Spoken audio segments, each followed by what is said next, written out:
Nous allons démarrer notre première table ronde. Je voudrais inviter à mes côtés les participants à cette table ronde, à savoir Ahmed Znebar, s'il vous plaît, si vous pouvez me rejoindre. Madame Fouzia Jmel, s'il vous plaît, merci de me rejoindre. Monsieur Jean-Yves Robin. Monsieur Jean-Yves Robin. Monsieur Abdjabbar Mezri, je vous ai aperçu tout à l'heure, donc ce n'est pas la peine de vous cacher. Vous êtes où? Ce qui facilite les choses, c'est que les panélistes se connaissent, donc on aura une bonne dynamique. Mesdames et messieurs, bienvenue. Merci d'être avec nous à cette première table ronde.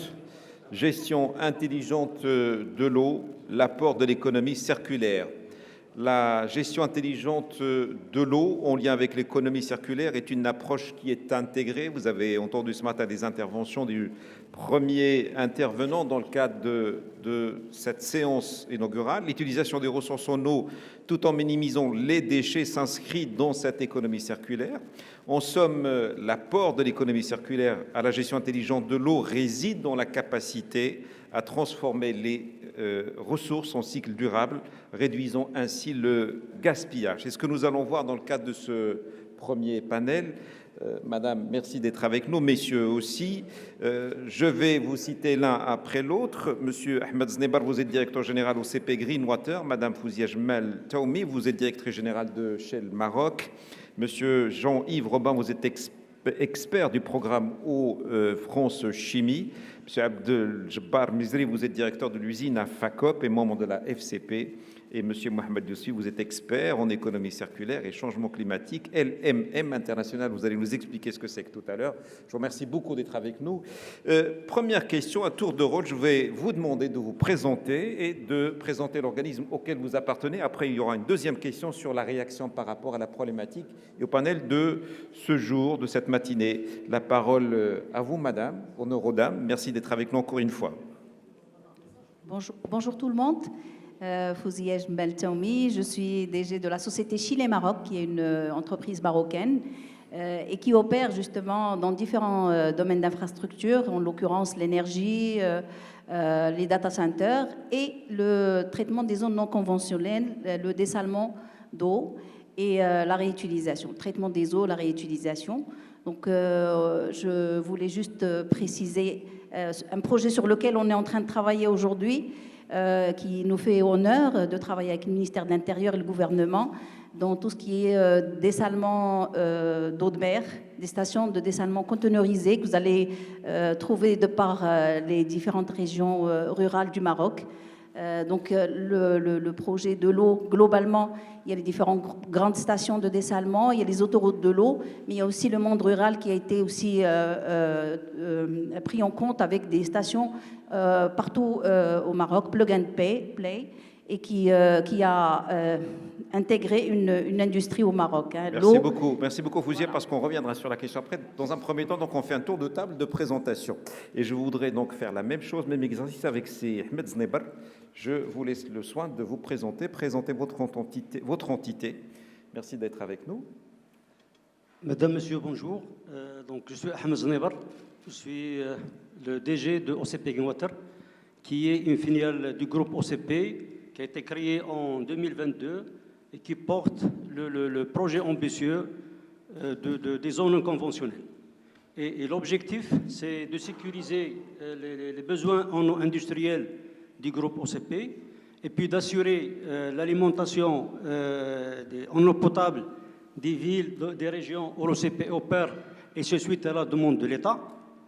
Et puis alimenter des zones agricoles à forte valeur ajoutée qui sont en cours de développement par des filiales du groupe, notamment l'M6P. Le programme des zones conventionnelles du groupe OCP, il porte sur un volume d'environ 600 millions de mètres cubes par an à l'horizon 2027, dont 560 millions de mètres cubes d'eau dessalée et environ 50 millions de mètres cubes par an des eaux usées traitées.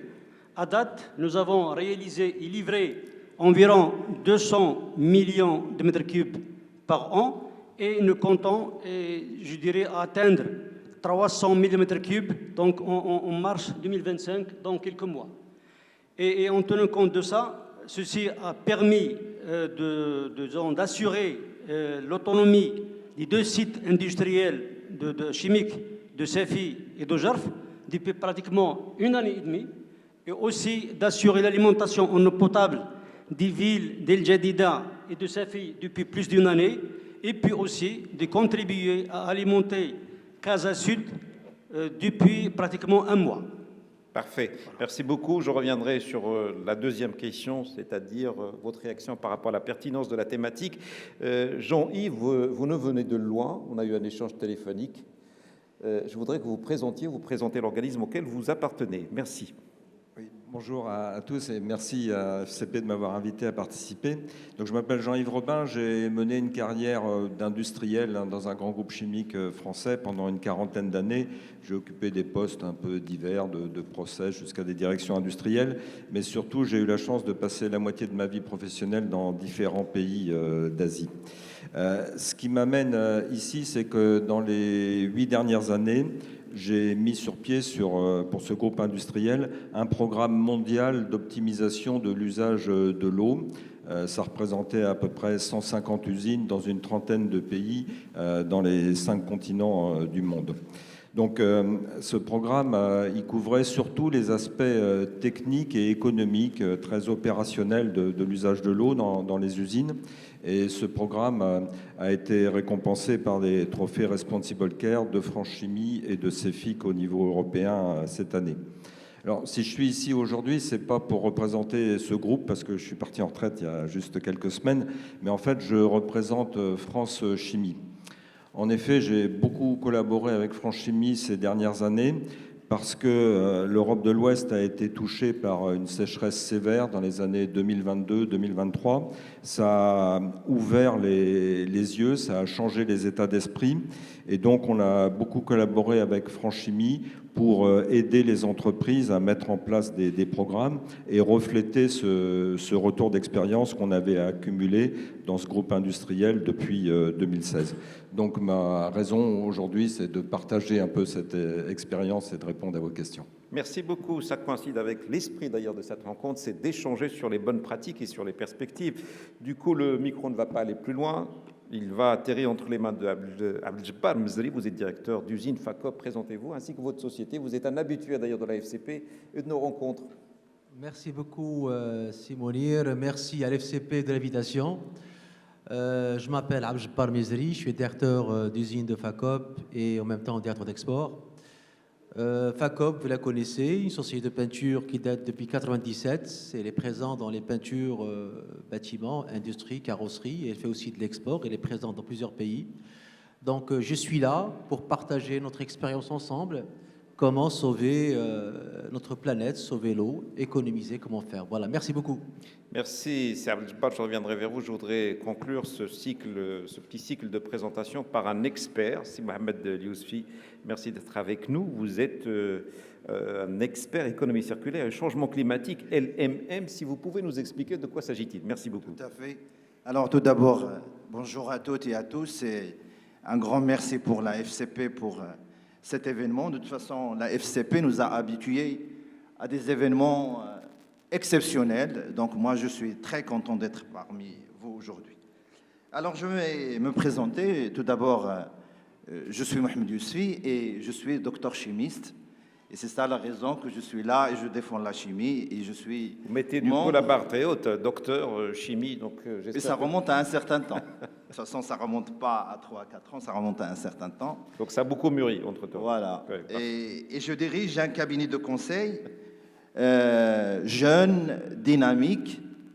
Il n'y a que des Marocains pour l'instant. C'est pour cette raison il s'appelle LMM, International Consulting. LMM, ça veut dire la Marocaine de Management. Nous sommes tous des Marocains et nous défendons Made in Morocco. Nous accompagnons toutes les entreprises, y compris les entreprises marocaines, sur 3 efficacités.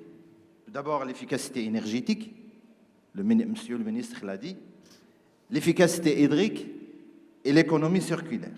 Et bien sûr, un des points qu'on a développé récemment et on a développé à fond, c'est le bilan carbone pour décarboner, parce qu'aujourd'hui, on veut décarboner les entreprises, mais nous, on dit avant de décarboner, comment on va décarboner? Donc faisons s'il vous plaît le bilan carbone. Donc nous aussi, on a ce flambeau-là avec le ministre pour défendre la décarbonation.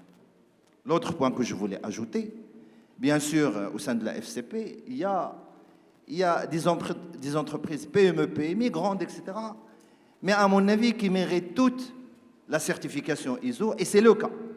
Aujourd'hui, pour le secteur de la chimie, il y a beaucoup d'entreprises certifiées ISO, et nous sommes là pour défendre ça et pour aider ça, malgré la jeunesse de notre cabinet de conseil. Et merci de votre attention. Merci Mohamed. Alors du coup, je reviens vers Si Ahmed Zneiber.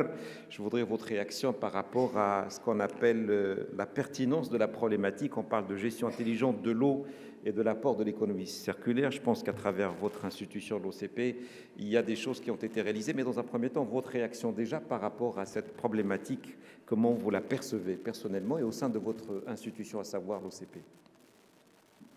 Merci Simounir. Tout d'abord, pour moi, l'économie circulaire et l'efficacité hydrique, ils sont vraiment intimement liés, ils sont même complémentaires, du fait que les deux options, notions et concepts, ils visent donc à transformer notre façon, notre manière de consommer, d'utiliser et de recycler les ressources en eau, qui est vraiment une ressource précieuse. Maintenant, quant au thème de la journée, à mon avis, il est extrêmement pertinent du fait que notre pays il a vécu, il connaît un stress hydrique, une sécheresse inédite depuis 6 ans successifs. Et puis, ceci impose à ce qu'il y aurait un management de ressources hydriques d'une manière exceptionnelle. Et je pense l'efficacité hydrique, l'économie circulaire, vraiment apporteront des solutions pour cette problématique. Si Ahmed, tout à l'heure, en échangeant avec vous en aparté, vous avez parlé d'une expérience concrète, c'est-à-dire le fait de ramener de l'eau dessalée de Jaf el-Sfar jusqu'à Khouribga. Donc, vous répondez à cette problématique de stress hydrique que connaît la région. Vous pouvez nous en parler un petit peu plus, parce que là, on parle du fond du sujet de la problématique.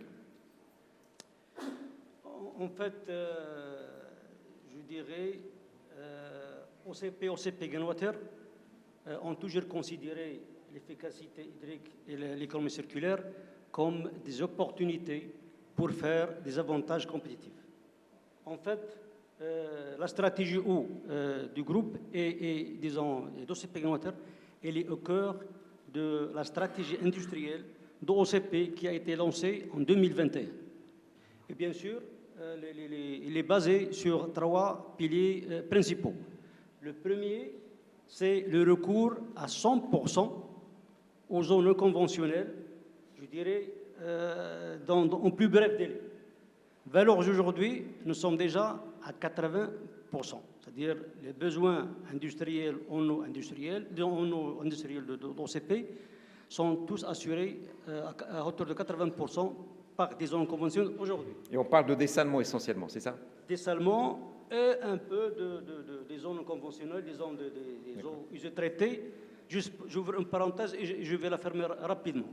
Pour tout ce qui est eau usée, OCP a capté et a traité toutes les eaux des villes où OCP opère. Khouribga, Beni Mellal, Fqih Ben Saleh, Qsbat Tadla, Youssoufia, Ben Ngrir et Safi. Donc là où OCP opère, nous avons capté et traité et nous recyclons, bien sûr, dans le procédé industriel. Je ferme la parenthèse. Donc, je disais que déjà, aujourd'hui, nous sommes à 80% par rapport à l'objectif de recours à 100% aux zones conventionnelles. Et nous le serons à 100% d'ici quelques mois avant la fin d'année. Juste pour répondre à votre question, Simounir, nous avons réalisé un pipeline entre Jarf et Khouribga, bien sûr avec un dessalement, et nous allons ramener de l'eau dessalée de Jarf à Khouribga sur 200 km avec une hauteur de 800 mètres de dénivelé pour assurer à 100% les besoins en eau industrielle de la mine de Khouribga par l'eau dessalée. Et aussi, on va alimenter en eau potable la ville de Khouribga. Donc il y a un double sens. Il y a l'utilisation pour les usages propres de l'OCP et l'eau potable pour les citoyens de la ville de Khouribga. Exactement. Parfait. Et on est le cas aussi pour la ville de Safi, pour Jdida. Parfait. Et demain, c'est pour Marrakech, Youssoufia et Ben Ngrir. Donc il y a une vision nationale d'extension du périmètre d'acheminement de l'eau dans ces régions-là qui connaissent un stress hydrique. Merci beaucoup. Madame Fouzia Jmal, la même problématique, c'est-à-dire la pertinence de la problématique et comment au sein de votre entité vous agissez dans cette circularité de l'eau, de l'apport aussi de l'économie, au sein de l'économie circulaire bien sûr, rationnelle et rationalisée au niveau de ce qu'on appelle cette gestion intelligente de l'eau. Absolument. Merci beaucoup, Simonir. Au niveau de l'économie circulaire de l'eau et l'efficacité hydrique, on a au Maroc beaucoup parlé de l'efficacité énergétique et on a un petit peu laissé de compte l'efficacité hydrique. Et aujourd'hui, c'est une question qui se pose.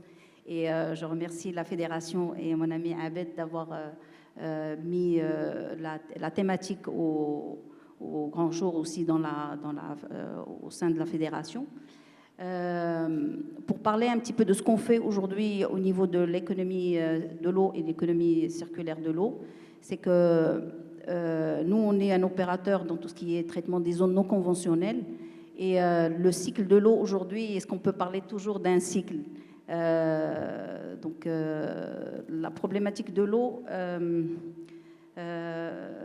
au-delà de la partie dessalement qui consomme de l'énergie, bien entendu, il faut penser dès le début de la réalisation justement de ces installations-là, au niveau conception, d'intégrer justement cette circularité dès la conception des installations. Et le deuxième élément qui est important dans tout ce qui est traitement des zones non conventionnelles, là aujourd'hui on est avec un parterre d'industriels et ces industriels, ils ont certainement des rejets d'eau. Et aujourd'hui, le gouvernement marocain non seulement fournit de l'eau qui commence à se renchérir au niveau de l'eau dessalée ou à travers les différentes autoroutes de l'eau et les grandes stations, mais aussi la réutilisation des eaux qui est utilisée aujourd'hui avec des concepts ou des technologies de boue activée. Et donc, c'est des traitements biologiques. Et derrière, si nous, en tant qu'industriels, on rejette de l'eau sans pré-traitement, ces installations-là risquent de ne pas fonctionner. Donc, cette circularité-là, c'est très important que les industriels puissent justement pré-traiter l'eau avant de le rejeter. Et nous, on travaille justement sur ces types de projets pour pouvoir respecter justement cette circularité. Parfait. Merci beaucoup d'avoir précisé qu'il y a l'amont et qu'il faut intégrer donc ce process dès le départ dans vos projets. Si Abdeljabar, vous partagez le même état d'esprit, c'est-à-dire on est dans la centralité de la problématique de ce qu'on appelle l'économie circulaire, qu'il faut travailler sur une intelligence de l'eau de manière à ce qu'elle puisse être utilisée, réutilisée. Est-ce que c'est votre perception et comment elle est configurée, c'est-à-dire comment elle est prise en charge au sein de votre structure? Merci. Je vais juste au départ parler des chiffres un petit peu pour situer là où on est aujourd'hui. Sur la ressource qu'on a aujourd'hui, potentiellement, on est, je pense, on est à 20 milliards de mètres cubes, c'est ça, hein, c'est ça, hein, je crois, la ressource potentielle. On est sur 20 milliards. Faites attention, c'est Abdeljabar, on a des docteurs avec nous qui peuvent vous contredire. Oui, je crois qu'on est sur 20 milliards. Oui, c'est ça, 20 milliards. On est sur 20 milliards, c'est ça 20 milliards de... Très bien. Ne jouez pas beaucoup avec les chiffres. Hein, non, ne vous inquiétez pas. Hein, j'ai une petite mémoire, mais ça va revenir. Sur les 20, 18 qui sont superficiels. Et je crois on est sur les 2 qui sont souterraines. Les 18, nous, on consomme 17. C'est ça, monsieur l'expert? C'est ça, 17? On consomme 17 milliards à peu près. OK. C'est bien, vous êtes sûr de ce que vous dites là? Oui, c'est bien. On va y aller. Sur 17 milliards qu'on consomme, eh bien, 90%, ils vont vers l'agriculture. N'est-ce pas, monsieur l'expert? C'est infirmière. OK. 90%. Les 10% qui restent, du 18 milliards, ils vont vers domestique et vers l'industrie et l'hôtellerie. Domestique, il prend 7%, c'est ça? C'est ça, très bien, on est d'accord sur les chiffres. Ouais, il est discipliné à chaque fois. Très bien, c'est excellent, ça me rassure. Et les 2 ou 3%, c'est pour l'industrie. Et là, on revient sur l'industrie. Donc, grosso modo, l'industrie marocaine, elle consomme 400 millions de mètres cubes, c'est ça? Très bien, on est d'accord. Donc, l'industrie marocaine consomme 400 millions de mètres cubes par an, ce qui représente pratiquement la moitié de ce que consomme domestique. Ça veut dire on est obligé de la traiter et qu'elle reste dans le cycle de production. Sinon, on est épuisé parce qu'on est à la tangente, parce que vous avez, comme j'ai dit, 18 millions disponibles et on consomme à peu près pareil. Si une année ou 2 années de sécheresse, ben on est à la rue. On est d'accord. Donc les chiffres l'indiquent que l'industrie consomme, elle toute seule, 400 millions de mètres cubes. Donc il faut la recycler, la traiter, etc. Voilà. Vous savez, quand vous regardez un téléphone, vous regardez l'aile d'un avion, vous regardez par exemple la cabine d'un train, vous regardez la peinture, et ben la première chose qui vient à l'esprit, c'est les matières qui composent. Hein, vous dites, oui, mais attendez, mais l'aile d'un avion, il est fait de métal, de voile de verre, de, je sais pas, donc une voiture, elle est faite avec de l'acier. Eh bien, je vais vous surprendre. Une voiture, elle consomme combien d'eau pour sa fabrication? Elle consomme 30 000 litres. Une seule voiture. Oui, c'est ça, ouais, hein. On est d'accord. Oh, bravo, on est d'accord aux chiffres. C'est très bien. Vous avez bien travaillé votre panel. Oh, ouais, non, ouais. Alors, une voiture consomme 30 000 litres. Une puce d'ordinateur consomme 30 litres. Une tonne de papier consomme 14 tonnes de litres, c'est ça? Voilà. Donc, ça veut dire que l'industrie, elle consomme beaucoup d'eau et ça veut dire qu'il faut que chaque industrie, et comme sur l'eau, il faut qu'il la retraite. C'est une obligation. Voilà. Alors, je reviens à ma société, ce qu'on fait. D'accord. Nous, on fabrique la peinture et dans chaque seau de peinture à l'eau, il y a 30 kilos de peinture dans un seau.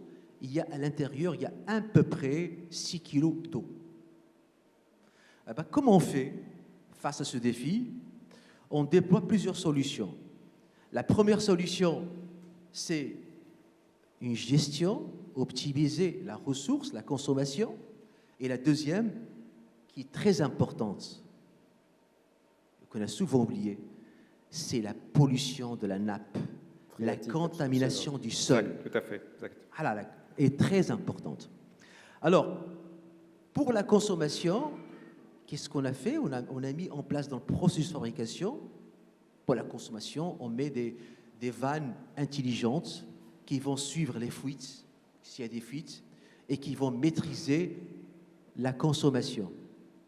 Sur l'axe de consommation aussi, on essaie de ne pas faire une surproduction, un surstockage. On produit ce qui sera vendu. Alors, pour la consommation, qu'est-ce qu'on fait? L'eau de nettoyage des machines, fin de la journée, il est recyclé dans le processus à 100%. Voilà, à 100%, il est recyclé.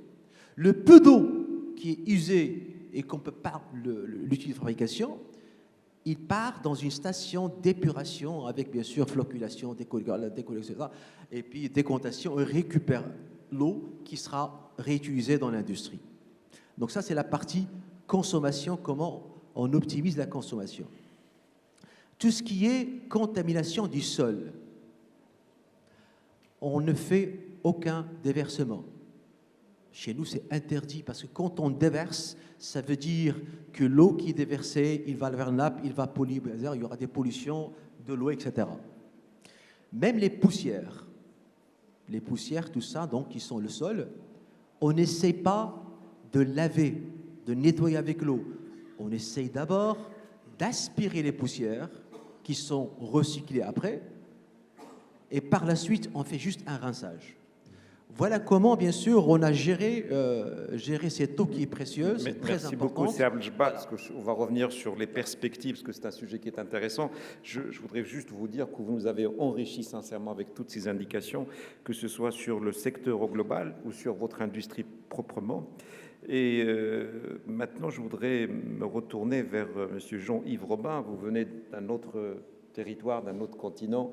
Sauf qu'au Maroc, la problématique de l'eau se pose d'une manière beaucoup plus pressante. On est à ce qu'on appelle un pays à stress hydrique, c'est-à-dire que nous avons des exigences en termes de gestion et de traitement de l'eau, peut-être qui ne se posent pas avec la même acuité dans d'autres pays. Mais toujours est-il, quelle est votre perception, peut-être de là où vous êtes et aussi en fréquentant, en venant au Maroc à plusieurs reprises, comment est votre perception sur cette gestion qui devient, comme l'a dit Siab Djbar, quelque chose de pressant, de conditionnel, c'est-à-dire certaines industries doivent le faire parce que c'est une nécessité? Alors, effectivement, il y a un certain nombre de régions dans le monde, et le Maroc en fait partie à l'évidence, où de longue date, il y a une situation d'aridité, de limitation de l'eau, et que donc l'adaptation des processus, des manières de vivre, des manières de produire, intégrait déjà cette contrainte.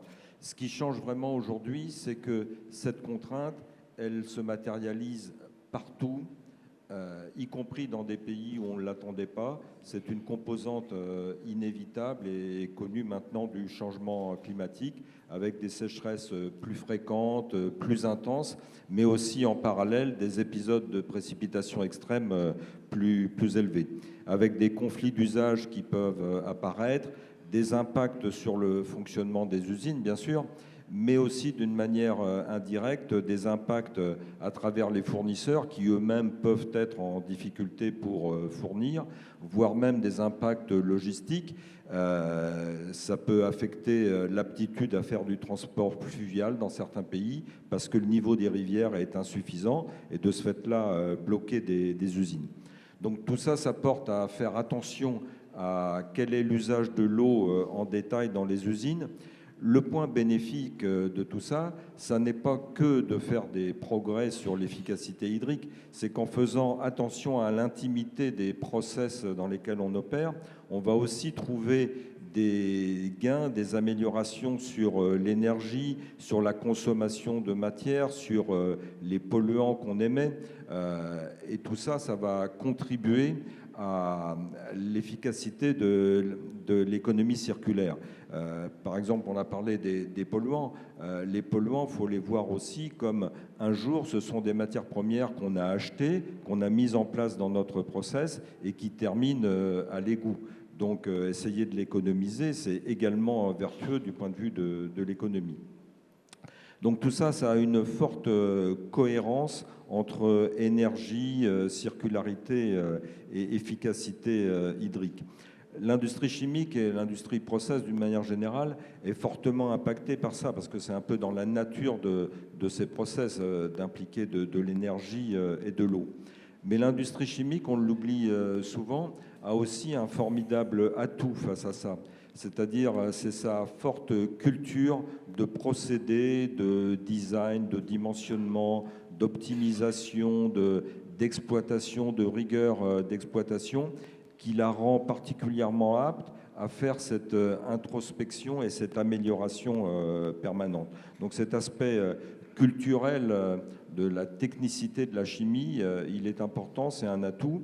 Et ce vers quoi il faut essayer d'aller, c'est une intensification des procédés pour essayer d'optimiser l'ensemble des paramètres auxquels s'ajoute maintenant, bien sûr, la nécessité de l'efficacité hydrique après l'efficacité énergétique.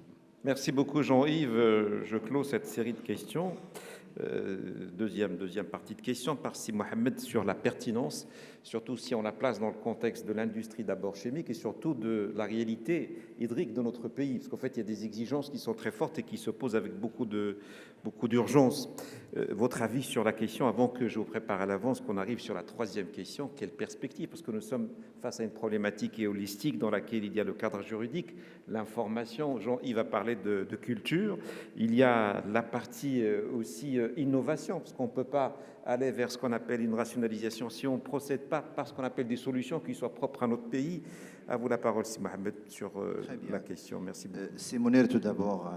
C'est une question pertinente aujourd'hui de parler de l'eau. Et aujourd'hui, on est en stress hydrique. Ce mot-là, c'est pas... Ça nous stresse. Hein, quand même. Oui, ce n'est pas un mot, ou bien ce n'est pas une définition donnée comme ça. C'est un nom normalisé donné par l'ONU. Et donc, ça veut dire quoi? On est en stress hydrique. Ça veut dire on est à moins de 500 mètres cubes par an et par habitant, pour faire tout, pour se laver, pour se raser, pour boire, pour laver les légumes, pour laver les fruits, tout ça. Donc c'est rien du tout 500 mètres cubes par an, par habitant. Vous allez me dire, mais on était à combien dans les années 70? On était à 5 fois ce chiffre-là. Au lieu de 500, on était à 2500.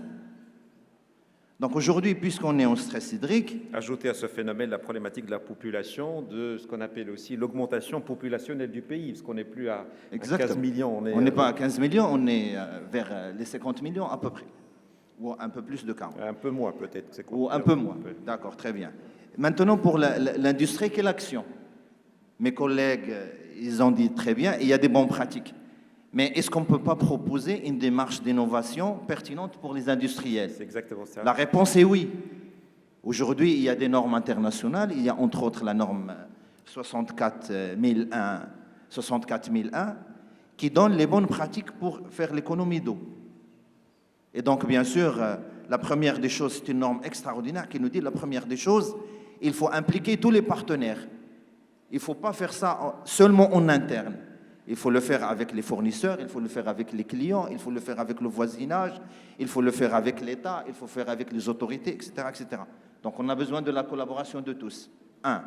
2, on a besoin d'un vrai leadership au sein de l'entreprise pour pousser vers l'économie d'eau. 3, il faut impliquer tout le personnel. Parce qu'il n'y a pas de raison que la direction est engagée, on a un personnel qui n'est pas impliqué, qui utilise l'eau à tort et à travers. C'est pour ça que Jean-Yves a parlé de culture, c'est-à-dire d'instaurer cette culture de la rationalisation. Exactement.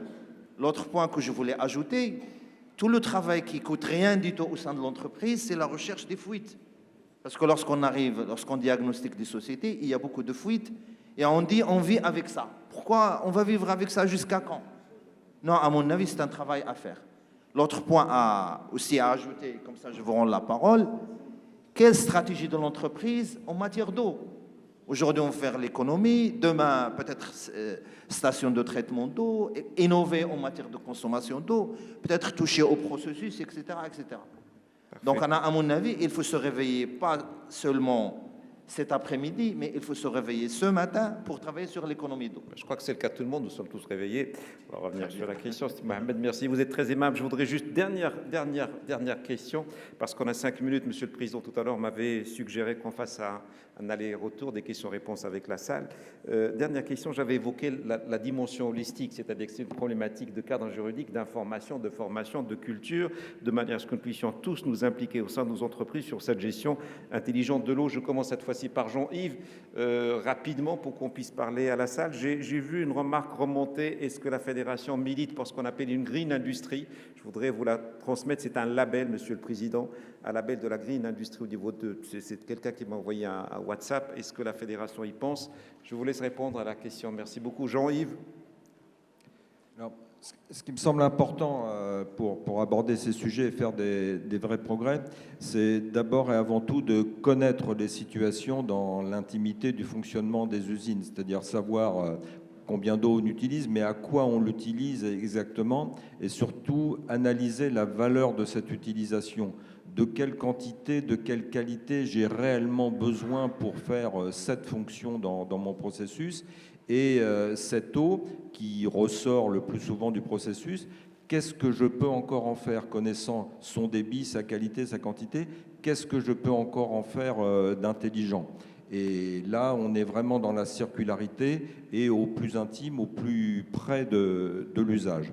Il faut également s'intéresser au coût de l'eau, à l'économie de l'eau, et pas seulement son coût d'approvisionnement, surtout son coût d'usage, avec les traitements pour la rendre apte à être utilisée, et surtout les traitements pour la dépolluer derrière. Et puis enfin, à un stade un peu ultime, quel est le coût de l'eau quand j'en ai pas ? C'est-à-dire, quelle va être la conséquence financière sur mon business lorsque je vais devoir subir des restrictions de 20-30% pendant 1 ou quelques mois, et de déterminer ce que j'appelle le vrai coût de l'eau qui manque. À partir de là, et en ayant l'esprit ouvert à des comparaisons internes, externes, en faisant des benchmarks, on peut susciter toutes sortes de projets qui vont améliorer la situation de l'eau, mais qui vont également dégager des rentabilités et aller au-delà de l'a priori qu'on entend souvent. Investir sur l'eau, ça coûte, ça rapporte pas parce que l'eau est pas assez chère. Donc il y a une vraie approche technico-économique pour améliorer ces choses.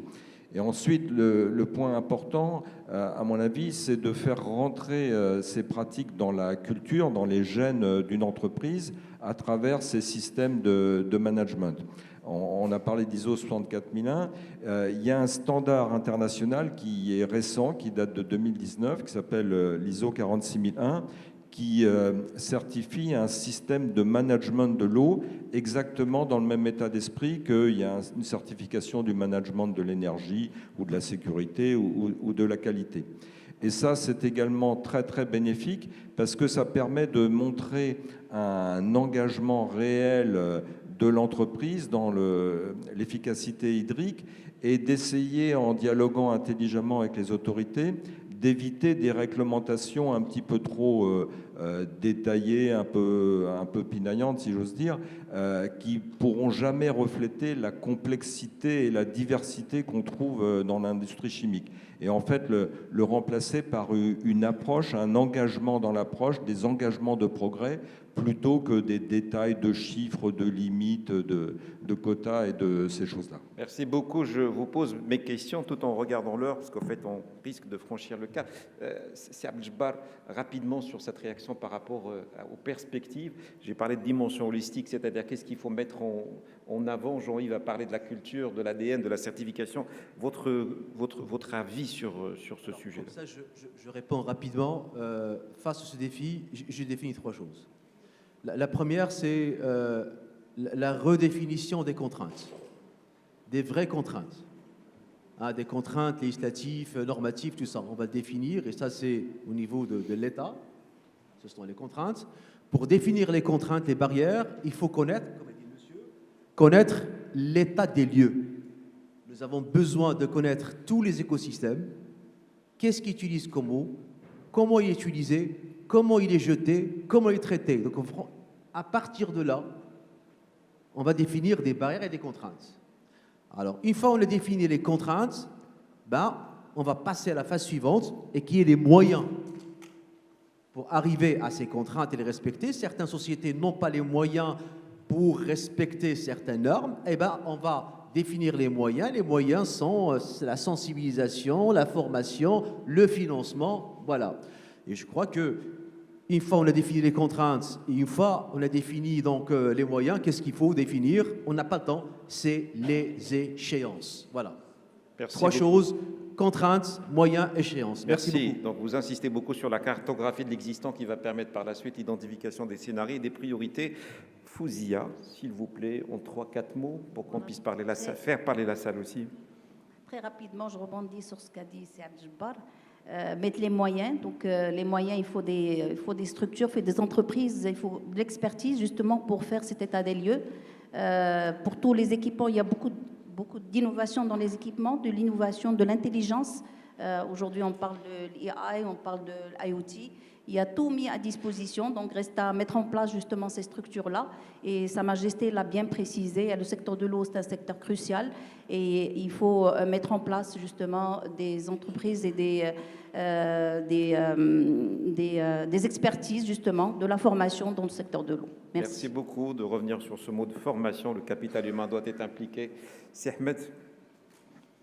Merci Simonir. Donc à mon tour, à mon avis, les recommandations qui pourraient atténuer cette problématique majeure donc d'impact de stress hydrique et de tension sur l'eau, je citerai en priorité le développement et le renforcement des dessalements de demeure et le traitement des eaux usées, mais cette fois-ci couplé avec les énergies renouvelables pour supporter le coût de production. Deuxièmement, je proposerai de renforcer tout ce qui est intelligence artificielle et digitalisation pour vraiment optimiser la consommation et faire face donc aux chasses aux pertes. Merci beaucoup. finis par l'expert docteur sur le sujet, mais en quelques mots, hein, parce que je pense que vous aurez l'occasion de répondre sur les questions de la salle. Allez-y, j'ai entendu parler d'intelligence artificielle. Est-ce que c'est une problématique qui se pose que pour les grands groupes ou les petites structures? Parce qu'on parle aussi de PME. Est-ce qu'elles ont l'accessibilité, la possibilité d'accéder à ces outils aussi facilement? Moi, je pense, si on veut, on peut. Il n'y a pas de problème. Ni pour PME, PMI, grandes, etc. Il n'y a pas de souci. Mais moi, je voulais juste synthétiser ce qu'ils ont dit, mes collègues, en 3 étapes. À mon avis, pour l'industrie, il lui appartient tout d'abord de diagnostiquer, de faire un état des lieux, de dresser un plan d'action et s'orienter vers la fameuse norme qui a été citée par mon collègue. Jean-Yves, c'est bon. Il y a une norme internationale 46001 et je sais que nous sommes capables de la mettre en œuvre, quitte à la faire petit à petit et viser peut-être la certification d'ici 1 année, 2 ans, etc. Donc on a à mon avis 3 étapes: diagnostiquer, plan d'action et se conformer au fur et à mesure de cette norme 46001. Voilà, et je vous rends la parole. Merci infiniment. Je voudrais interroger la salle sur la recommandation de Monsieur le Président qui souhaitait qu'on interroge, qu'on dialogue avec la salle aussi. Donc si vous avez des questions, la première est toujours difficile, mais dès qu'un doigt se lève, les autres suivent derrière. Donc Simone, il y a une dame, allez-y madame. Je ne sais pas si on peut vous faire parvenir un micro. Parfait. Par là, chemin le plus court, madame. Je voudrais que vous présentiez, s'il vous plaît, puis votre société. Une question précise, s'il vous plaît. Merci beaucoup. Merci beaucoup. Je me présente, donc Soumia Chedaoui. Je suis donc ingénieure département normalisation de l'Institut marocain de normalisation.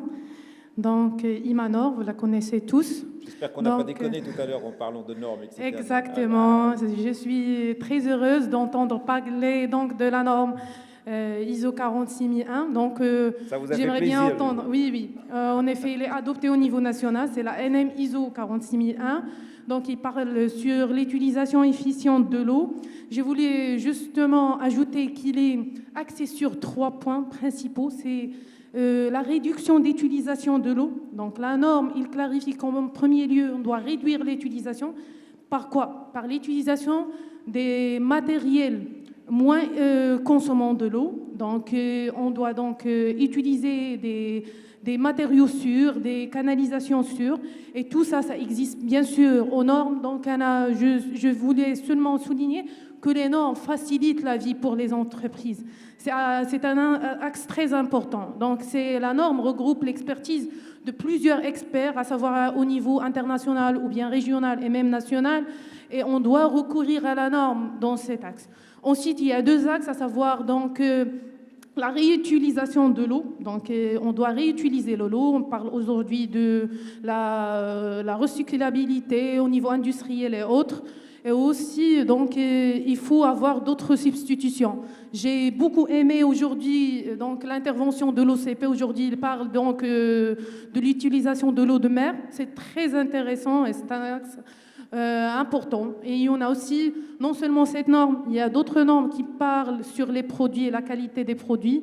Aussi, je souligne que c'est une norme certifiable, donc pour garantir que l'entreprise donc part dans le bon chemin pour réaliser les objectifs en termes d'efficience hydrique. Et merci beaucoup. Merci à vous, madame. Je ne sais pas si c'était pas une question, c'était à rajouter. Simone, oui. Vous avez souri, donc certainement.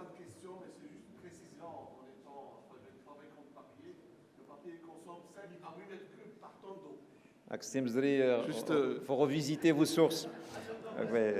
Je l'ai averti pourtant. 5 à 8 mètres cubes par tonne d'eau. Donc c'est une industrie très consommatrice d'eau. Ouais. Vous avez dit 14 litres par... Je l'ai averti pourtant, mais n'écoute pas. Mètres cubes, voilà. Autre question. Allez-y, monsieur. Micro par là, s'il vous plaît. Ça sera peut-être l'avant-dernière question et on va procéder à une signature, l'acte d'adhésion. C'est ça. Merci beaucoup. Ok, bonjour à tout le monde. Moi, je suis Adil Kizim. Je représente l'APC, l'Association professionnelle des cimentiers. Et donc, ma question, c'est par rapport aux stations de traitement des eaux usées dont on a parlé. Et je voulais savoir s'il y a quelque chose qui est prévu pour les boues de steppe. Parce que ces stations-là, elles ont beaucoup de rejets de boue. on parle de plusieurs centaines de milliers de tonnes par an. Est-ce qu'au niveau national, il y a une stratégie pour ces boues, sachant qu'actuellement, ils sont déversés dans des décharges, qu'ils polluent fortement les décharges, et sachant aussi que si ces boues-là étaient séchées, elles pourraient être réutilisées. Effectivement, il y a des solutions de séchage justement de cette boue pour arriver à une certaine cécité. Et aussi la réutilisation au niveau de votre fédération, justement, pour tout ce qui est pour la production de l'énergie, parce qu'il y a certaines stations de traitement des eaux usées, notamment celle de Marrakech et celle de Fès, qui aujourd'hui produisent une partie de l'énergie pour réinjecter pour le traitement, parce que le traitement est aussi consommateur en énergie. Et il y a tous les aspects séchage. Et aujourd'hui, il y a pas mal d'études qui sont en train de faire justement pour valoriser justement ces rejets en termes d'engrais et autres. Voilà. Merci Fouzia d'avoir ajouté cet élément. Monsieur, juste en face, ce sera la dernière question. Micro. Ah, vous voulez compléter, pardon, je suis désolé. Qu'il y en a insulte vis-à-vis de vous, c'est remettre. Merci beaucoup. Au traitement donc des boues, des stations de traitement des eaux usées. Effectivement, donc, en complément à ce qui a été dit par notre collègue Fouzia, au niveau des nouvelles stations que nous avons réalisées, par exemple à Fqih Ben Saleh, disons à Beni Mellal et à Qsbat Tedla, nous avons doté les stations par un système de neutralisation des boues. Et aujourd'hui, c'est une technologie la plus récente et qui permet d'avoir des boues, je dirais, qui peuvent être utilisées à 100% comme fertilisants. Et c'est aujourd'hui, il est opérationnel. Et je voudrais aussi partager une information quand même, je profite de ce jour. Bien sûr, allez-y. Au niveau de Safi, donc nous dessalons de l'eau de mer, nous alimentons la ville de Safi, nous récupérons les eaux usées, nous les traitons dans la steppe de Safi que nous avons réalisée au début de l'année, et les eaux usées traitées, nous les recyclons dans les usines chimiques de Safi. Il y a vraiment une économie circulaire parfaite au niveau de Safi. Bravo. Bravo, merci. Monsieur, allez-y, si vous voulez vous présenter, s'il vous plaît. Présentez votre... Mohamed Benchkroun, Fédération de la chimie parachimie et directeur de la société d'Aikem. Ma question est pour Monsieur Znevar. Pouvez-vous nous rassurer par rapport au devenir des saumures résiduelles suite au dessalement et leur impact au niveau de l'écosystème marin, s'il vous plaît? Merci beaucoup pour cette question extrêmement pertinente et intéressante. Franchement, à l'OCP, nous avons de la chance. Pourquoi? Parce qu'au niveau de notre process industriel, que ce soit sur GERF, sur CEFI, je prends le cas de GERF, nous pompons quelque chose comme 2 milliards de mètres cubes d'eau de mer pour l'utiliser dans le process. Et c'est un circuit fermé, donc on pompe, on l'utilise et bien on le rejette. On prend une petite partie, par exemple au niveau de GERF, on prend 200 millions, 250 millions, et on fait le dessalement, et le saumure, on les dilue dans les eaux qui sont utilisées dans le refroidissement de process. Et les études d'impact environnemental qui ont été réalisées ont montré que l'impact il est de 1 gramme litre par litre de plus par rapport à la salinité normale de l'océan. Maintenant, bien sûr, pour ceux qui n'ont pas cette chance, comme nous à OCP, il y a plusieurs chantiers, plusieurs initiatives pour la valorisation de saumure. Nous travaillons, même si nous ne sommes pas concernés directement, de fait, nous voulons faire quand même une opportunité et faire une valeur ajoutée à travers la valorisation de la saumure, notamment la récupération de certains éléments qui sont de valeur, notamment le bore, le magnésium, le potassium, qui peuvent être utilisés comme fertilisants. Et nous avons des initiatives, des chantiers qui sont en cours avec certains partenaires, notamment l'M6P et d'autres partenaires donc, au Maroc ou ailleurs. Merci, c'est Ahmed de cette précision. Si vous permettez, j'ajoute juste une petite précision justement concernant les stations de dessalement, parce qu'il y a aussi les stations de déminéralisation qu'on est en train d'installer partout au Maroc, quand l'eau n'est plus potable, donc pour enlever certains minéraux. Et là, on a rencontré justement des problématiques de rejet. Où est-ce qu'on rejette justement la saumure, hein, parce qu'on déminéralise, on enlève une partie des minéraux. Et agréablement surprise par des startups marocaines ou avec des partenariats en entreprises étrangères qui justement travaillent sur des cultures qui vont être plantées aux alentours des stations de déminéralisation pour pouvoir valoriser justement ces saumures. Donc c'est une expérience qui est en cours et Inch'Allah, on aura l'occasion de présenter les résultats. Merci beaucoup, Fouzia. Vous voyez, vous avez constaté, mesdames et messieurs, la dynamique au niveau de ce sujet, parce qu'il y a tellement de choses à dire. Il est actuel, il est crucial. Et merci de vos enrichissements. Je voudrais inviter Monsieur le Président avec le panel pour une photo souvenir avant qu'on passe à l'acte d'adhésion, charte de signature. Merci beaucoup. Sous vos applaudissements, mesdames et messieurs.